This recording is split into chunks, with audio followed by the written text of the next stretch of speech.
పెద్దలు అయ్యన్న పాత్రుడి గారికి 16వ శాసనసభ సభాపతిగా ఈ సభ మిమ్మల్ని ఏకగ్రీవం ఎన్నుకున్నందుకు మనస్ఫూర్తిగా మీకు ధన్యవాదాలు. ఇది ఒక అద్భుతమైన అవకాశం సార్, సువర్ణ అవకాశంగా భావించాలి. ఎందుకంటే ప్రజలు కోరారు మార్పు కోసం.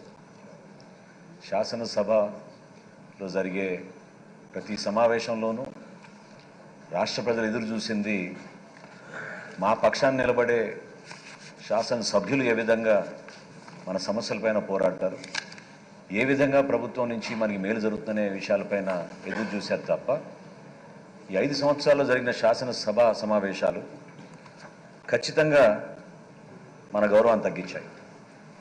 తెలుగు ప్రజలు అనేక ప్రాంతాల్లో నివసిస్తున్న వాళ్ళు కూడా ఎంతో బాధతోటి, ఆవేదనతోటి ఎందుకు మన విలువలు ఈ విధంగా తగ్గిపోయినాయి, ఎందుకు మన సభని మనం మర్యాదపూర్వకంగా సాంప్రదాయాలు నిలబెట్టుకుంటూ మన శాసనసభలో ఉన్న రూల్స్ని, ప్రొసీజర్స్ని ఫాలో కాకుండా ఇంత దారుణంగా ఎందుకు మీరు నిర్వర్తిస్తున్నారనేది ప్రతి ఒక్కరి ప్రశ్న.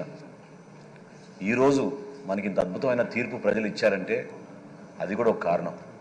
అది మనం గుర్తుపెట్టుకోవాలి. అందుకే నేను మిమ్మల్ని మనస్ఫూర్తిగా కోరేది ఒక సువర్ణ అవకాశంగా మీరు భావించండి. మీకే కాదు, మీ ద్వారా మా అందరికీ కూడా శాసనసభలో ఖచ్చితంగా ఈ రాష్ట్ర ప్రజలకు అంకిత భావంతో పనిచేస్తూ మీకున్న అనుభవాన్ని తప్పకుండా మీరు ఉపయోగించండి. శాసనసభలో మనం కేవలం సమావేశాలప్పుడే కాకుండా ఒక శాసనసభ్యుడిగా మన నియోజకవర్గ ప్రజలకి అద్భుతంగా మన సేవా కార్యక్రమాలు చేయగలుగుతాం. మన శాసనసభలో ఉన్న కమిటీస్ని మీరు మరొకసారి పటిష్టంగా దాన్ని ముందు తీసుకెళ్ళండి. డిబేట్స్ని మీరు ఎంకరేజ్ చేయండి. ఫరూక్ గారు పెద్దలు అన్నట్టు అనేక సందర్భాల్లో మీరే ఈ సభకి మీరే ప్రతినిధి. సో బయట జరుగుతున్న కార్యక్రమాల్లో కూడా మీరు దయచేసి ఈ సభ హుందాతనాన్ని, మర్యాదని పెంచే విధంగా ప్రభుత్వ శాఖల్లో ఉన్న ప్రతి అధికారి కూడా ఈ సభకి ఆ విధంగా గౌరవంగా రెస్పాన్సిబిలిటీ తీసుకునే విధంగా చేయాల్సిన బాధ్యత కూడా సభాపతి గారి స్థానానికి కలుగుతుంది. నేను మిమ్మల్ని కోరుకునేది మనస్ఫూర్తిగా, గతంలో జరిగిన అనేక అంశాలపైన మనం చర్చించుకున్నప్పుడు ఇక్కడున్న సెక్రటేరియట్ని కూడా మీరు మరొకసారి ఖచ్చితంగా రీవిజిట్ చేసి చెక్ చేసుకోవాలి. ఎందుకంటే ఒక పర్టికులర్ సమావేశం నేను చూసినప్పుడు నేనే ఆశ్చర్యపోయాను. టీవీలో చట్టాన్ని సవరిస్తున్నప్పుడు కనీసం సభ అనుమతి తీసుకోకుండా చట్టాన్ని సవరించేశారు. అటువంటి ఉదాహరణలు చాలా జరిగినాయి ఈ 5 సంవత్సరాల్లో. దయచేసి మీరు వీటిని అన్నింటి కూడా గమనించి మీరు కొత్త నాయకత్వాన్ని ఎంకరేజ్ చేయండి. కొత్త సభ్యులకు ఎక్కువ అవకాశం ఇవ్వండి.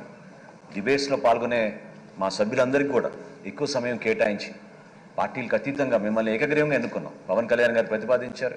భారతీయ జనతా పార్టీ, తెలుగుదేశం పార్టీ నాయకులందరూ కూడా మనస్ఫూర్తిగా మిమ్మల్ని, మీకున్న అనుభవాన్ని, మీరు రాబోయే రోజుల్లో చూపించే నాయకత్వాన్ని పైన నమ్మకంతో మిమ్మల్ని సభాపతి స్థానంలో కూర్చోబెట్టినందుకు నేను కూడా ఎంతో గర్వపడుతున్నాను.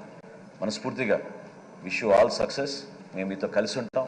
తెలుగు భాష వాడకం పైన కూడా దయచేసి మీరు దృష్టి సారించి తెలుగు భాషని ప్రతి సందర్భంలో కూడా మనం ఉపయోగించుకునే విధంగా, శాసనసభలో చర్చల్లో కూడా ఆ విధంగా మీరు ఎంకరేజ్ చేసే విధంగా మీరు మనస్ఫూర్తిగా సహకరిస్తారని, రాబోయే రోజుల్లో మేము ఎప్పుడు కూడా మీకు అండగా నిలబడతాం. అన్ని విధాలుగా మన సభ గౌరవాన్ని పెంచే విధంగా మీకు సహకరిస్తామని మరొకసారి ఈ సందర్భంగా తెలుపుకుంటూ సెలవు తీసుకుంటాం.